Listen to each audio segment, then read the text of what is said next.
Hello everybody, I want to show you with this video how you can take a screenshot with the Google Pixel 9a. For that you will need the buttons for. So we will need the power button and the volume down button. Press these both buttons just for short together and you're having a screenshot. After you see directly the preview, you can edit the screenshot or you can share it directly with WhatsApp, Telegram and so on. One more time, the power button and the volume down button just for short together and you're having a screenshot. If you tap now here on the pen, you have the chance to edit the screenshot, maybe to crop it here, what is pretty nice if you want to capture maybe a picture from a website or something like this. Or here with the pen, you can draw something inside here or highlight something as you want, and after just tap on save and it will be part of your photos. And apropos photos, where are your screenshots? Of course are the photos, but you can't see them here directly at the photo section. You need to go to the collections.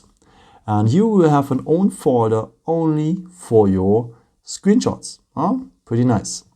Yeah, I hope I could help you with this video and answer your question. And yeah, maybe if you want, you can leave me a nice comment or give me a thumbs up. That would be very helpful for more videos. Thank you so much for. And I've created also some other videos if you're interested in, with some more tips and tricks and so on. Or you can also subscribe me if you haven't done it before.